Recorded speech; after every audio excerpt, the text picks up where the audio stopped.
you had to know your kits. We had the MB-05, MB-06, MB-07. You know, if it was front-wheel drive or rear-wheel drive. So what we wanted to do is we wanted to make something more universal.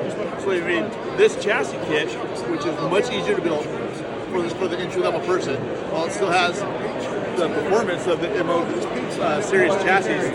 But you can switch this from front or rear-wheel drive, depending on what body you're using, to keep it scaled.